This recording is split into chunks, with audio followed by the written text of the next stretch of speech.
أعوذ بالله من الشيطان الرجيم بسم الله الرحمن الرحيم. Dear students of 8th class, subject English, today on 24th of May 2021, our topic is Porus and his Elephant. It is a poem written by Mary Dobson. The poem has been written by Mary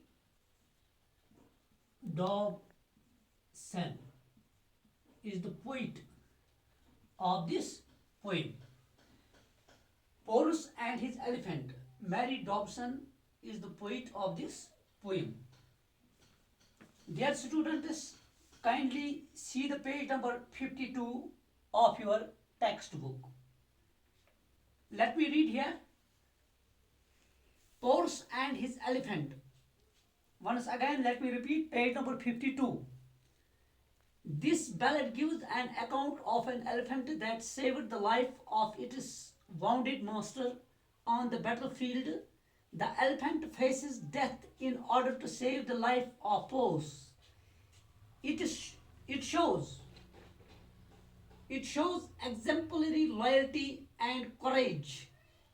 Animals like the elephant can express their emotions by crying or gossiping, just as humans do by expressing themselves in words. So, dear students, here this ballad gives an account of an elephant. सबसे पहले ballad, BALLAD, ballad. Ballad का मतलब है लोक कहानी. लोक कहानी, ये एक लोक कहानी है. किसके बारे? Gives an account of an elephant. ये हमें उस हाथी के बारे में बताती है. ये कहानी, ये लोक कहानी एक हाथी के बारे में हमें बताती है. That saved the life of its bounded master, जिसने अपने जख्मी मालिक की जान बचाई. Saved the life of its bounded. Bounded का मतलब है जख्मी. उसने अपने जख्मी मास्टर, अपने जख्मी मालिक की उसने जान बचाई ऑन द बैटलफील्ड, जंग के मैदान में. जंग के मैदान में, बैटलफील्ड, जंग का मैदान. The elephant faces death. वो एलिफेंट, वो हाथी बेचारा खुद मौत का सामना करता है. वो मौत का सामना करता है in order to save the life of Porus. अपने मालिक की जान बचाने के लिए. उसके मालिक का नाम क्या था? पोरस. ये एक बादशाह था. तो उसकी बादशाह की जान बचाने के लिए, बादशाह की जान बचाने के लिए उसने अपनी जान दांव पे लगाई. किसने? हाथी ने. उसने खुद मौत का सामना किया लेकिन अपने मालिक की जान बचाई.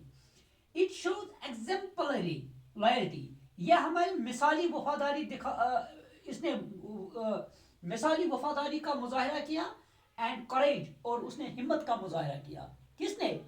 पहले बच्चों, हाथी ने मिसाली वफादारी और मिसाली हिम्मत का उसने दिखाई. एनिमल्स, जानवर जो होते हैं, लाइक द एलिफेंट, जिस तरह ये हाथी है, कैन एक्सप्रेस देयर इमोशंस. ये अपने जज्बात को जाहिर करते हैं, ये अपने जज्बात का इजहार करते हैं बाय क्राइंग और गॉसिपिंग. ये क्या करते हैं? ये क्राई करते हैं, चिल्लाते हैं, गॉसिप करते हैं. इस तरह से ये अपने जज्बात का चीखते हैं, चिल्लाते हैं. चिल्लाने से, चीखने से ये अपने जज्बात का इजहार करते हैं. As humans do by expressing themselves in words. कि जैसे इंसान अल्फाज के जरिए अपने जज्बात का इजहार करते हैं. जब हम पर कोई जज्बा तारी होता है, चाहे वो खुशी का जज्बा हो, चाहे गम का जज्बा हो, हम अल्फाज के जरिए इसको अदा करते हैं. लेकिन जो जानवर होते हैं वो चीखते हैं, चिल्लाते हैं.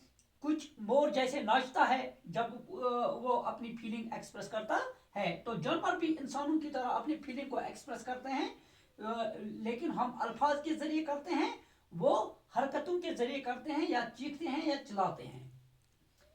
सो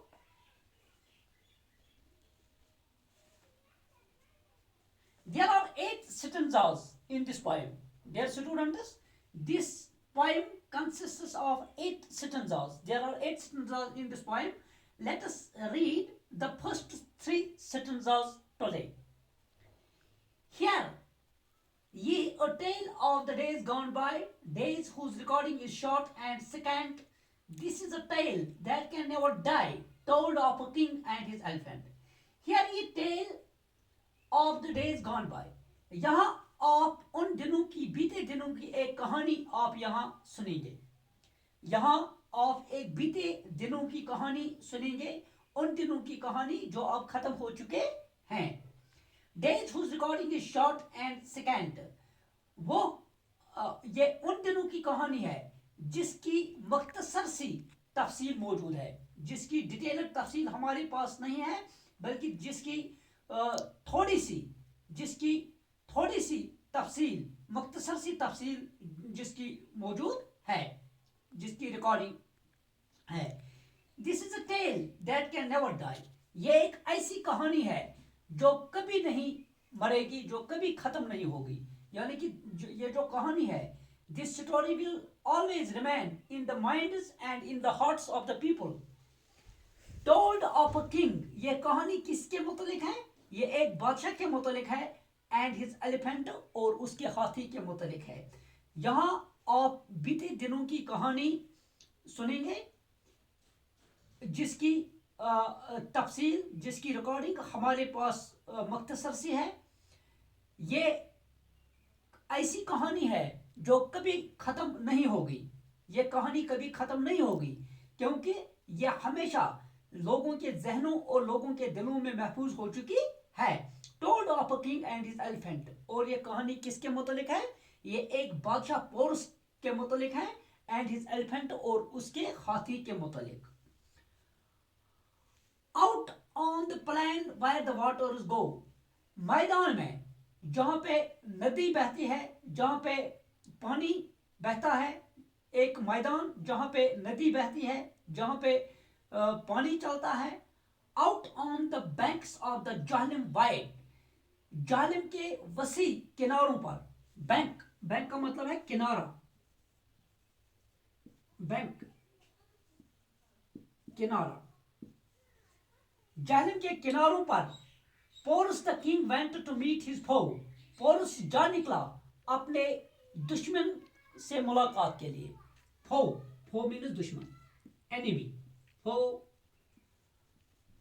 एनिमी, दुश्मन. पोरस अपने दुश्मन से मिलने के लिए गया. Porus the king in his battle pride. और वो अपने जंगी जुनून में मुब्तला था. पोरस जो बादशाह था वो अपने जंगी जुनून में मुब्तला था, और जंगी जुनून में ही वो अपने दरियाई जाहलिम के किनारे पे अपने दुश्मन से मुलाकात के लिए गया. ड्रॉन अप हिज एलिफेंट्स इन अरे. उसने अपने हाथियों को एक कतार में खड़ा किया. अरे, कतार.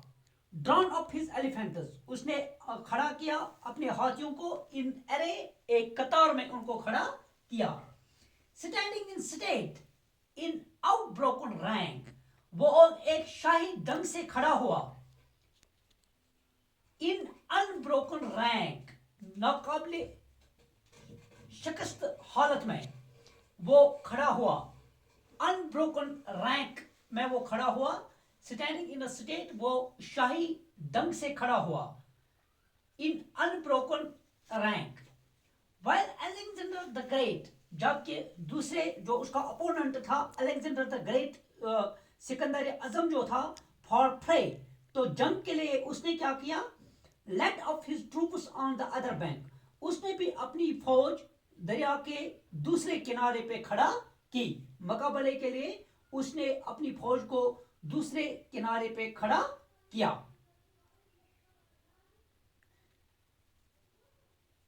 नाकाबिल शिकस्त दर्जाबंदी में किसने, कौन खड़ा था? यानी कि जो पोरस था वो स्टैंडिंग इन स्टेट, वो शाही ढंग से खड़ा होकर और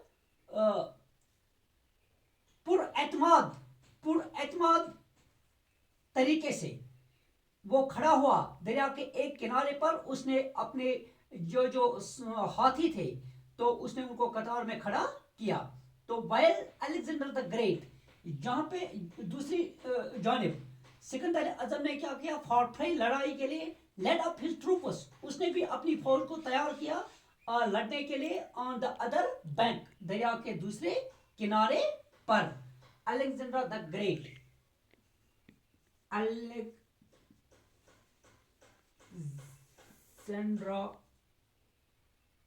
Alexander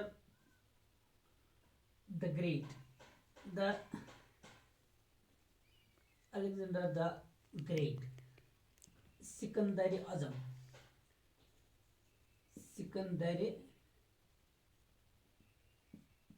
اعظم, جس کو بولتے تھے سکندر اعظم, جس کو بولتے تھے Alexander the Great.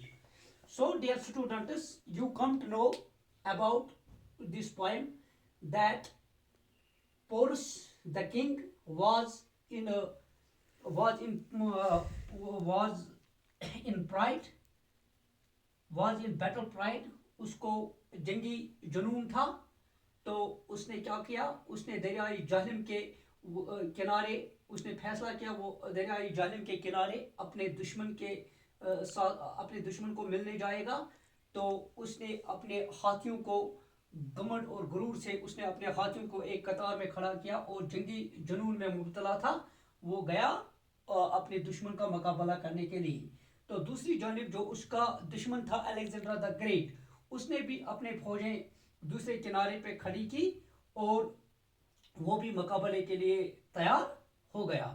تو اس طرح سے پہلے بچوں, in this way we completed the first 3 stanzas of this poem.